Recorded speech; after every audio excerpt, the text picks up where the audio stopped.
What's going on, y'all? It's just JJ from the Winners Culture, and we here at Rec Philly's Stronger Together event, and I'm here with the one and only, the art legend from Philadelphia, Cornbread. How are you feeling? I feel good. It's good to be here, and this is a good place to be. That's good, that's good. So, we've seen, how art has grown over time and how big art has been in the city. When you first came up in art in Philadelphia, what did that look like? When I first started in 1965, I was released from reform school in 67. Mm-hmm. When I came home, we did not use the word graffiti because there was no graffiti. Mm. We did not use the word hip-hop because there was no hip-hop. Mm. I am the world's first modern-day graffiti artist, the youngest person ever to establish an international art movement. Mm. I changed the historical course of my generation and generations that followed me and gave birth to a global phenomena. I am the grandfather of graffiti and the very first element of hip-hop. Mm.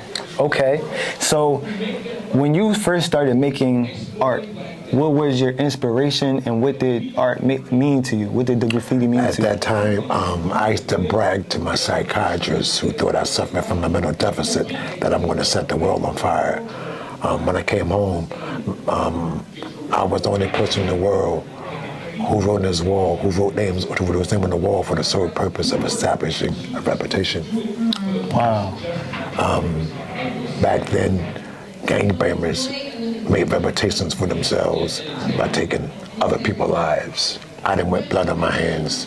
That was not my objective. Mm-hmm. My objective was to make Philadelphia read about me. Mm. So, as an artist, what did the art mean to you? Why did you create? I wrote because I first started writing because I was writing poetic love letters for gang members. Wow. And it's when I was in reform school, and I established rapport with these guys, and I earned their respect. And when I see their names on the walls, I would write Cornbread next to theirs real big. And every time you see a gang member's name, you see Cornbread next to it. And I was running out of space. Mm-hmm. So I started writing in the cafeteria, the visiting room, the church, the administration hall, the nurses station, the gym. I just really demolished this place. And the administration came at me and gave me an ultimatum. Either you clean the mess you made up, we can put you in the hole. Take me to the hole. I'm not cleaning nothing up. Take me to the hole. Wow. They take me to, they signed me in front of the gang members. I can't pitch up. Mm-hmm. Take me to the hole. Take me to the hole. Mm-hmm. Gang members like this. Okay, Brad. Okay, he said he's standing on something. Right. So I go to the hole. Okay, Brad. So now, the guys who bring me my lunch, my breakfast, my dinner, I said, man, bring me a marker, man. Mm-hmm. I can't find him. Find me a marker, bring me a marker.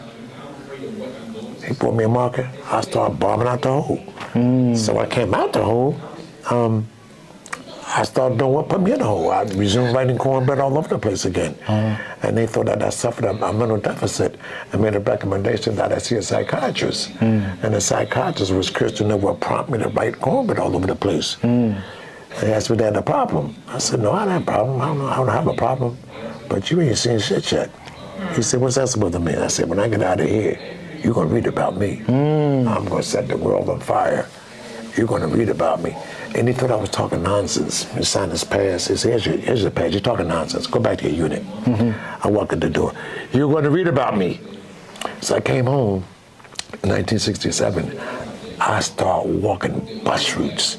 The C bus, the 3 bus, the K bus, the 7 bus, the 48 bus. I walked every bus route in this city, writing my name, going and coming. Every time that bus stopped, you seen Cornbread. I caused a psychological effect on the minds of the teenage generation in Philadelphia. They couldn't figure, who is he, why is he doing it, and why is his name written everywhere. It goes back, I wrote my name for the sole purpose of establishing a reputation. They talked about me like they talked about Jesus. Mm. My name was everywhere. I was a new phenomenon, something brand new. I had a job at Nabisco, and I used to ride the bus, and I was by the newspapers. I bought the newspapers, and the front page that read, Cornbread is shot to death. I'm the only thing up my popping story on page 3. Our story on page 2, and this is what I read. The fantastic career of Philadelphia best-known graffiti artist came to a violent end Sunday outside a hotel and bar. Here I am reading about my own death. Right. I said, I get up, I pull the cord, gets off the bus, go to the phone booth, I call Nabisco. This is Darryl McCray. I won't be in today. I call the newspapers. Y'all got to get your article right. Right. Because Get the article right. What are you talking about? I said, I'm Cornbread. I'm not dead. Oh, Cornbread's gone. Let Cornbread rest in peace. Hung up on me. I called them back. You better get your article right, home. All the writing not done. Get your article. Cornbread is gone. You need to find something else better to do. Hung up on me again. That became a prescription for disaster. I knew I had to do something bizarre, amazingly bizarre, to snatch the media attention to let them know I was still around. I had pondered countless possibilities, and I came to the conclusion, we go to the zoo. I'm bomb out the whole zoo. Why? The zoo is a terrorist attraction. I bomb out the whole zoo.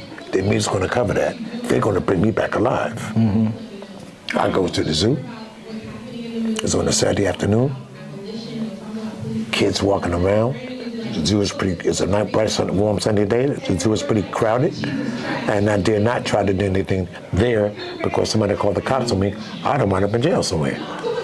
So I said, I gotta come back when the zoo is not open.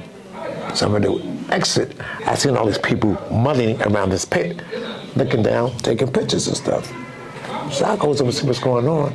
They're taking pictures of this guy in the pit. He's holding on the elephant's trunk. Then he get beside the elephant. Well, he gets the elephant's torso, taking pictures. So the lady says, "Oh, weren't you afraid the elephant will hurt you?" He said, "No, the elephant came straight from the circus." Well, that's all I need to hear. I said, okay. I come back the next day. I got me a big bag of peanuts. I throw peanuts to the elephant. Hey, big guy, how long you been here? He taking the trunk, eating my peanuts, looking at me. I said, what's your name, big guy? Eating my peanuts. I come back the next day, pour some more peanuts. Hey, big guy, are they treating you good here? Eat my peanuts. I mean, I done got familiar with big guy. Yeah. Right? I come back the next morning, 6:30 in the morning. It was crack of dawn.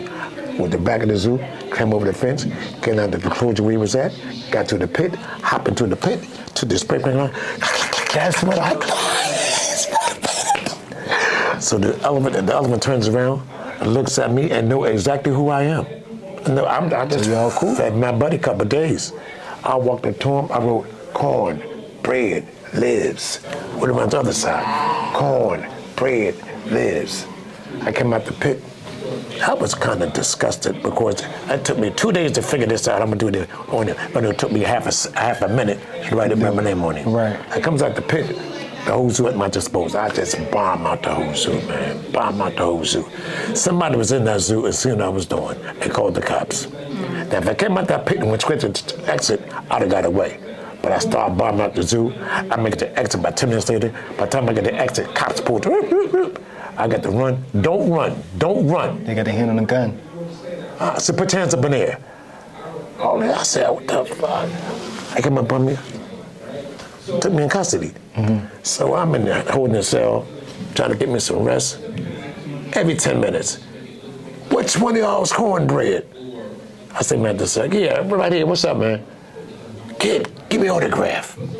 All day long, man. All day long. I read about it in the newspapers. I fell in love with reading about myself in the newspapers. Wow. I would have done anything to get there.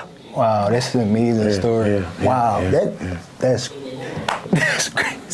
I'm so happy that we got that story. Like, you know. You've heard about it? No, I haven't. You never heard about it? I've never heard that story, but I'm so happy. I got a T-shirt with the elephant I wrote on. I got a T-shirt with the skyscraper I wrote on. I mean, the paddy wagon I wrote on, and the jet. Wow, that's amazing. That's really amazing. I gotta go back. I gotta sell my shirts. Okay. I have a question in there, the last question, which is, why do you think that artists don't get the respect they deserve? And what do you think respect looks like to? I think respect to me is when people send for you from overseas. They pay for your way, they put you in a hotel, they give you a stipend pay, they feed you, they show you to treat you like a king. I get that a lot. The key to being successful is self-promotion. You got to be consistent with that. Consistency is the objective that will make you a dominant, towering personality. Fire. Okay, last question. What does it mean to you to be a winner? I felt this way all my life. You know, people ask me that. It feels great. It feels great. Fire. Yeah. Appreciate you. Yes, sir. Thank you. Yes, sir. Thank you. Yes, sir.